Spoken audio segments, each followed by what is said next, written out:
السلام علیکم ناظرین، امید کرتا ہوں آپ سب اللہ کے فضل و کرم سے خیریت سے ہوں گے۔ کیا ہمیں پاکستان دیکھ رہے ہیں، ہم تاریخی جائزہ لے رہے ہیں۔ عزیزان رحمان، برصغیر میں مسلم سیاسی جماعتیں سخت انتشار اور افتراق میں مبتلا تھیں، اور بہت سی دینی جماعتیں صرف فتوے دینے، ایک دوسرے کو کافر کہنے اور مناظرے کرنے میں مگن تھیں۔ غرض ہر کوئی اپنا اپنا راگ الاپ رہا تھا۔ علامہ اقبال نے اس قوم کے متعلق جو سوچا تھا، اس کو سب فقط ایک شاعر کا ہنسی خواب سمجھ کر پس پشت ڈال چکے تھے۔ ہندوستان میں انگریز اور ہندو ملی بھگت سے ایسے منصوبے بنا رہے تھے جس سے اس ملک میں مسلمانوں کا جداگانہ تشخص برقرار نہ رہے۔ مسٹر محمد علی جناح ہندی سیاست سے دلبرداشتہ ہو کر گوشہ نشین ہو چکے تھے، اور پیچھے فقط ایک اللہ کا درویش رہ گیا تھا یہ سب کچھ دیکھنے اور مسلمانوں کی حالت زار پر کڑنے کے لیے۔ آپ بیماری کی حالت میں بھی اپنے تئیں اس امت کو جگانے کی کوشش کرتے رہے، اور امت اس درویش خدا پر، اس عاشق رسول پر طرح طرح کے فتوے اور الزامات لگا کر اپنی وفاؤں کا ثبوت دیتے رہے، جیسا کہ میں نے پچھلی ویڈیو میں بیان کیا۔ مگر علامہ صاحب اپنے نقطہ نظر بیان کر چکے تھے۔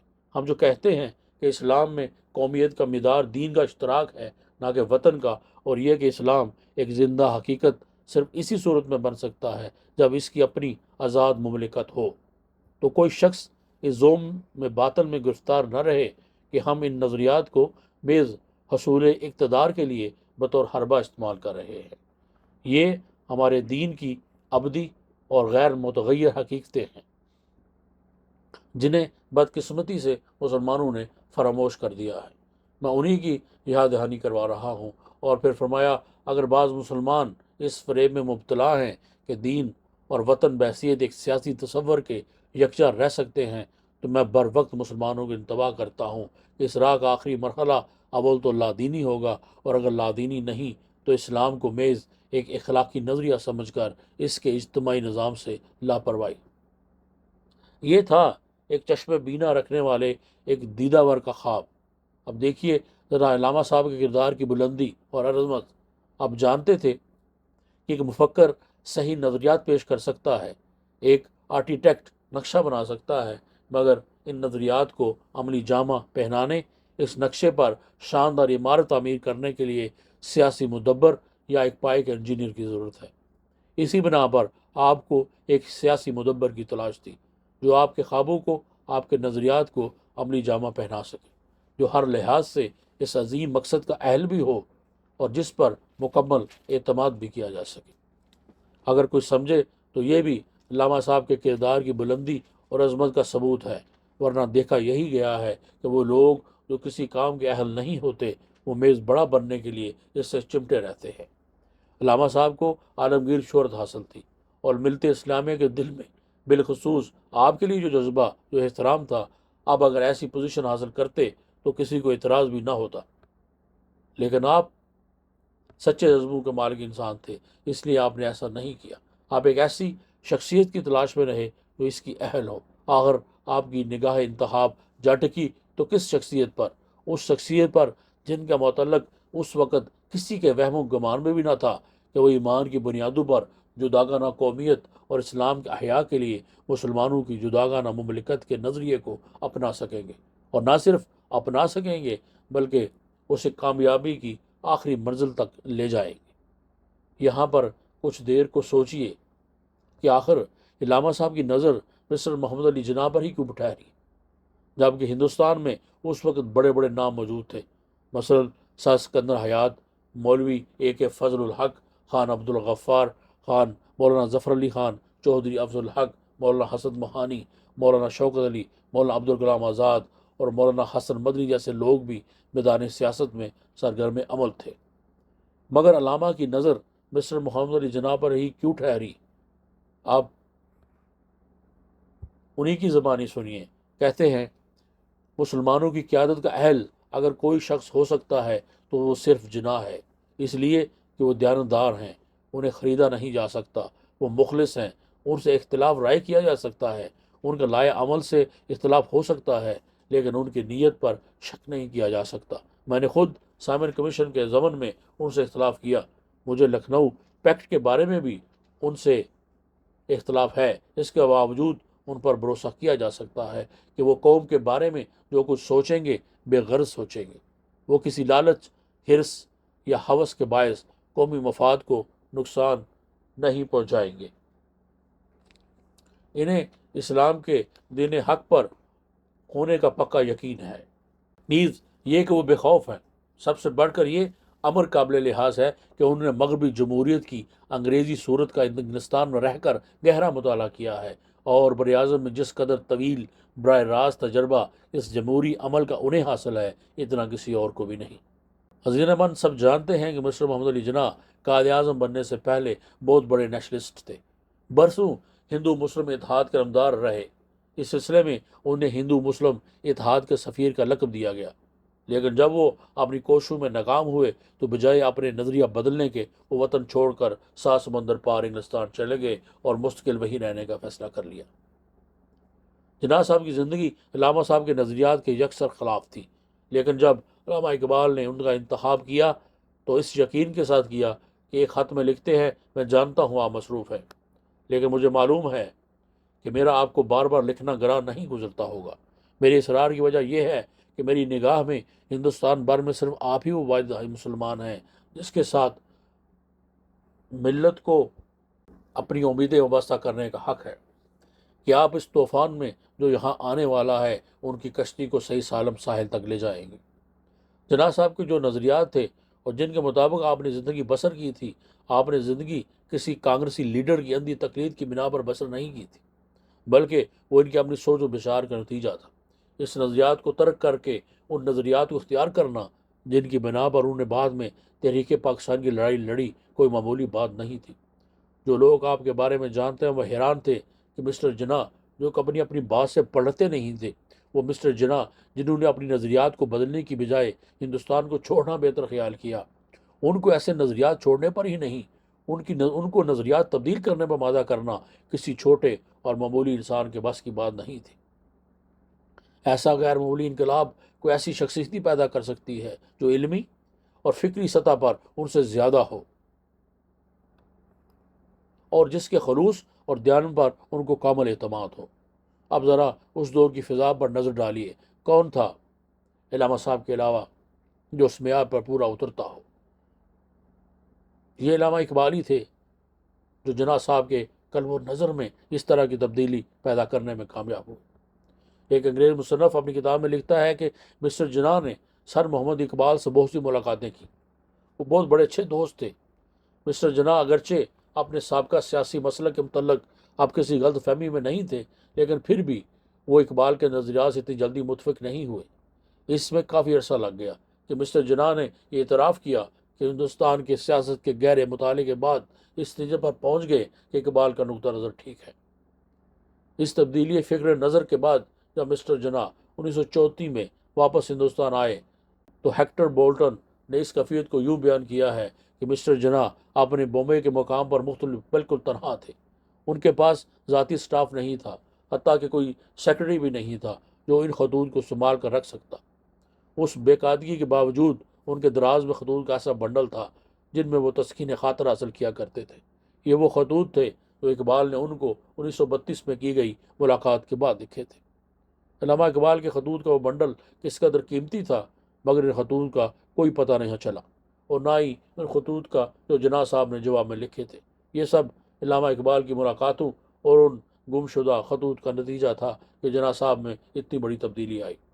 آپ جب کس چیز کو سچ سمجھ کر اختیار کر لیتے تھے تو پھر آپ کو یہ خیال نہیں ستاتا تھا کہ دنیا کیا کہے گی۔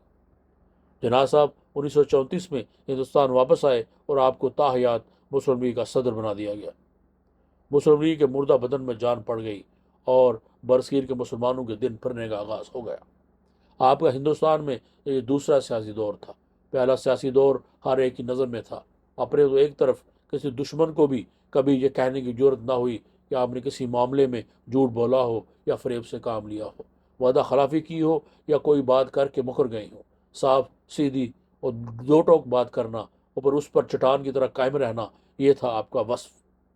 اور اسی کو خراج تحسین پیش کرتے ہوئے آپ کی وفات پر لنڈن ٹائمز نے لکھا تھا کہ انہوں نے اپنی ذات کو ایک بہترین نمونے کے طور پر پیش کر کے اس دعوے کو ثابت کر دیا ہے کہ مسلمان ایک علیحدہ قوم ہے۔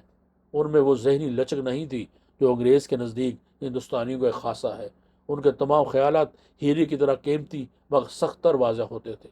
ان کے دلائل میں ہندو لیڈروں جیسی ہیلہ سازی نہیں تھی، بلکہ وہ جس نقطہ نظر کو ہدف بناتے تھے اس پر براہ راست نشانہ باندھ کر وار کرتے تھے۔ وہ ایک ناقابل تسخیر حریف تھے۔ دنیا کی سب سے بڑی کسوٹی پیسے کو مانا جاتا ہے۔ بڑی بڑی تنظیموں، انجمنوں، جماعتوں کو بڑی بڑی معتبر ہستیاں اس چٹان سے ٹکرا کر پاش پاش ہو جاتی ہیں، لیکن آپ کو اس ذمہ داری کا اس شدت سے احساس تھا کہ ایک دفعہ آپ نے مسلم لیگ کے لیے فنڈ کی اپیل کی تو ہر روز سینکڑوں منی آرڈروں پر خود دستخط کرتے تھے۔ جب آپ سے کہا گیا یہ کام کوئی اور بھی کر سکتا ہے تو فرمایا فنڈ کی اپیل میں نے کی ہے، لوگ میرے اعتماد پر پیسے بھیجتے ہیں، مجھے ایک ایک پیسے کا حساب دینا ہوگا، اس لیے رسیدیں مجھے ہی دینی چاہیے۔ اب غور کیجئے آپ سے بلا حساب لینے والا کون تھا؟ اس کا مطلب یہ تھا کہ مجھے ایک ایک پیسے کا حساب خدا کو دینا ہوگا، اور یہی ہے دیانتدار ہونے کا بنیادی راز۔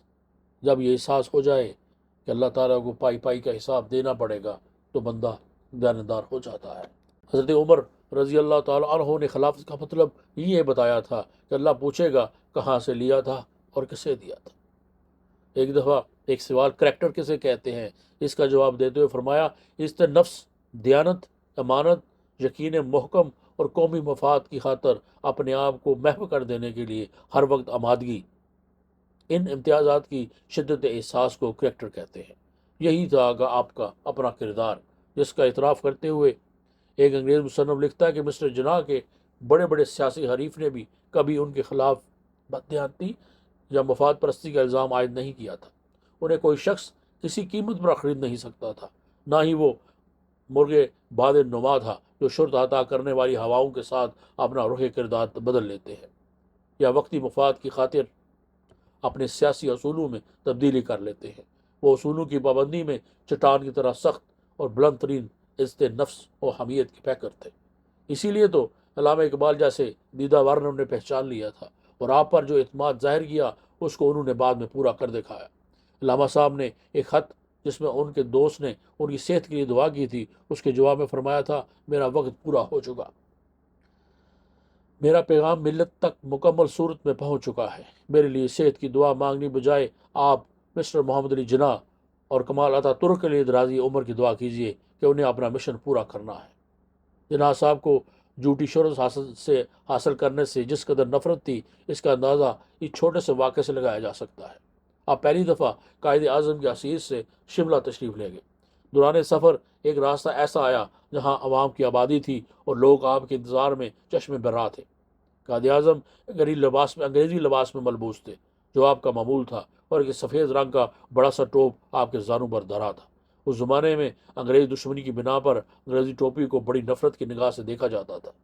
اس بنا پر بہت سے دوستوں کے ذہنوں میں یہ خیال ابھرا کہ یہاں کے لوگ اپنے لیڈر کو پہلی بار دیکھ رہے ہیں، وہ متوقع ہوں گے کہ ان کا لیڈر اسلامی لباس میں ملبوس ہوگا۔ اس دور میں شیروانی، شلوار یا پاجامہ اور ترکی ٹوپی کو اسلامی لباس مانا جاتا تھا، اور جب قائد اعظم کو انگریزی لباس میں دیکھیں گے تو ان پر اچھا اثر نہیں ہوگا۔ لہذا جناح صاحب سے کہا جائے کہ کم از کم اپنی انگریزی ٹوپی نیچے رکھ لیں تاکہ نمایاں نظر نہ آئے، اور ان کے لیے آپ کے ایک دوست عقیدت مند نے آپ کے کان میں یہ بات کہی۔ وہ قائد اعظم کو یہ بات اچھی نہیں لگی، لیکن انہوں نے مشفقانہ انداز سے کہا کہ اب تم لوگ مجھے مہاتما گاندھی بنا دینا چاہتے ہو۔ جناح اس سطحی حربوں سے پاپولر نہیں بننا چاہتا۔ اگر اس میں خلوص اور خدمت کی جاذبیت ہوگی تو یہ خود بخود مقبول ہو جائے گا، اگر یہ نہیں ہوگا تو اس طرح حاصل کی ہوئی ہر شہرت بڑی ناپائیدار ہوگی۔ ایسے ممکن تھا کہ میں ٹوپی کو نیچے رکھ دیتا، لیکن اب ایسا کرنا منافقت ہوگی، اور جس سے کم از کم مجھ سے توقع نہ رکھو۔ یہ قائد اعظم کے حسن کردار کا ہی کمال تھا کہ بدترین دشمن لارڈ ماؤنٹ بیٹن جیسا کینہ پرور شخص کو بھی اعتراف کرنا پڑا۔ وہ کہتا ہے جناح کی شخصیت بڑی نمایاں اور ممتاز تھی، چٹان کی طرح اپنے مقام پر محکم اور سخت، اور اس کے ساتھ انتہائی درجے کے ٹھنڈے دل و دماغ کا مالک انسان۔ یہ ممکن ہی نہیں تھا کہ تم اس کے سینے کی گہرائیوں میں اتر سکو۔ نہایت ذہین و فطین، وہ میرے دلائل کو نہایت آسانی سے مجھ سے سنتا جاتا، لیکن اس کے بعد ایسا محسوس ہوتا جیسے اس نے اپنے اور میرے درمیان پردہ لٹکا دیا ہو۔ وہ تمام دلائل کو ایک طرف رکھ دیتے اور میں ان کے جواب کے لیے ان کے دماغ میں ذرا سی متحرک پیدا کرنے میں بھی ناکام رہتا۔ میں اسے اس کے مقام سے ذرا بھی نہ سرکا سکتا۔ اس نے بی بی سی کو انٹرویو دیتے ہوئے کہا تھا کہ مسٹر جناح پاکستان کو ایک مسلم اسٹیٹ کی شکل میں متشکل کرنے کا دیوانہ تھا۔ وہ خواب جو علامہ اقبال نے دیکھا تھا، وہ تصور جو آپ نے پیش کیا تھا، جس کو ہمارے قائدین ایک شاعر کا خواب و خیال سمجھ کر پس پش ڈال چکے تھے، وہ خواب، وہ تصور ہندوستان کی سرزمین پر جب قائد اعظم کی زبان سے ادا ہوا تو ہندوستان میں ہنگامہ مچ گیا۔ ہندوستان کے نیم مردہ مسلمانوں میں زندگی کی لہر دوڑ گئی۔ 1932 میں قائد اعظم علامہ اقبال کو ملنے جاوید منظر تشریف لائے تو آپ نے علامہ صاحب کو مسلم لیگ کے مرکزی پارلیمانی بورڈ کے ممبر بننے کی دعوت دی، جو علامہ صاحب نے باوجود شدید عدالت کے بخوشی قبول کر لی۔ آج کے حصے کو یہیں پہ ختم کرتے ہیں۔ مجھے امید ہے کہ آپ لوگ حقیقت سے آشنا ہو گئے ہوں گے کہ قائد اعظم کو دوبارہ ان کے دل و دماغ کو بدل کر دوبارہ ہندوستان لانے میں کس کا عملی کردار تھا۔ تو انشاءاللہ پھر آگے چلیں گے اس سے آگے۔ تب تک کے لیے مجھے اجازت دیجیے، اپنا بہت خیال رکھیے اور مجھے بھی دعاؤں میں یاد رکھیے۔ اللہ حافظ۔